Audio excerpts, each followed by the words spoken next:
I do think every one of us needs a point of view about the future. Here's mine. First is, I believe the future is about specialism. It's not about being a generalist.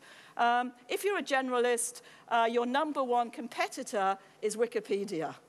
Number two, we baby boomers, and there's some of us around here who are now running organizations, were brought up to be competitive and pretty isolated. Those days are gone, and we see it in Gen Y, the kids we have in our MBA classes, that they are a highly, potentially empathic, collaborative, cooperative group. And so my second shift would be to say, we need to help people understand how to become part of these wise crowds, how to connect, how to collaborate. And the third point I want to make is the baby boomers who run organizations now never really understood the consequences of their behavior. But our children do, because they have us as parents. And what we see in our research, particularly with our young men and women here at London Business School, is even the smartest of the smart want to build working lives that are different from the lives that many of us have had. If you look at ARM's numbers, around about £150 million per annum to design and run a microprocessor architecture. Now, if you're an individual semiconductor company, you wouldn't span the whole breadth that ARM does, and so you might be able to run a microprocessor architecture for somewhere between $20 and $100 million, depending on how broad your marketplace was. Well, clearly, across 220 semiconductor companies, that's a lot of money being spent on designing microprocessors. Instead, they share that cost amongst themselves by ARM providing that service. And therefore, the industry as a whole gains a lot because a huge structural cost has been removed from the industry. This is a virtual company. We are nothing without our ecosystem around us of 220 semiconductor companies, 700 companies representing different parts of the value chain that go around semiconductors, building electronic products. And unless we make that collaboration work, then there are no chip shipments, and there is no royalty, and we don't have a business. And so that's why it represents this new model. The world is always changing, our customers are always changing, and the suppliers in that ecosystem are always changing. So managing that collaboration presents all sorts of challenges, but we believe it's the way of the future. There are many people who think sustainability will go away as an issue because of the recession.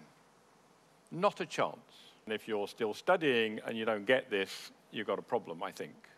Fundamentally, business is going to be forced into the lead by what its consumers demand and future employees demand about what it does about sustainability. We're going to have to make it possible for people to work from home, to use less carbon moving in and out. We're going to have to get serious about not gathering in groups like this and doing this stuff over the perfectly good technology we've all got, which could leave us at home. We're going to have to get very serious about our product offerings and the direction we take our business. The one thing is for certain is that we are past the age where we can hide our reputation behind giving it to a subcontractor or someone else. We have to take responsibility for all parts of the work that is associated with our brand, and we know that people will choose to work with us or not, dependent on our track record in being able to work with others, but work with others in a sustainable way.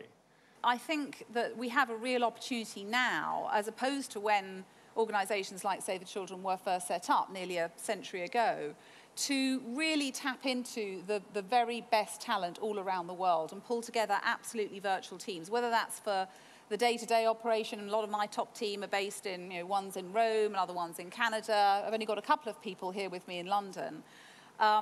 Or whether, as I say, whether it's an emergency, and then you're actually calling your engineers in from Asia and your logistics staff in from Scandinavia, and these are people who might not ever have worked together before, and in fact, in working on emergency, might not even ever meet, because they're not all going to land in Haiti, God forbid.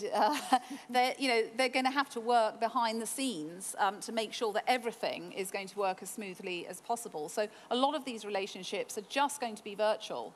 And actually, this idea that we do have to get together to form the relationships that doesn't have to be like that. If you're all working very, in a very concerted way towards achieving a particular outcome, and you've got that shared outcome, and the values and behaviours required of you by the organisation that you're working with are very clear, then what we're finding is that people can work together very well, even if indeed they've never met and they're coming from different cultures and have different first languages. Colt now has, we have people in 15 countries. And even in Germany, when I go to different cities, I get Munich people tell me, we don't behave like this in Munich. Those are Frankfurt people. You hear this every country you go to. I still manage operation in Japan. I still hear those things. But being transparent across culture is a skill any manager would be very successful at. I think you should be sensitive to cultures, but I think being yourself and telling people the way things they should be, I think it's to me, it works every time. And I can tell you that from previous, my personal experience living in US, Singapore, Japan, India, and now here. To me, the diversity is a strength in an organization. Diversity, diverse thought process, diverse, styles, diverse, culturally diverse, sexual diversity. In India, we got most of our innovative ideas comes from India right now. The reason not because Indians are more innovative. Indians, we have a youngest workforce. And right now, majority of the IT ideas not coming from the corporate world, they're coming from consumer world. Yeah. So the young consumers are changing the way CIO is going to make decisions in coming months and years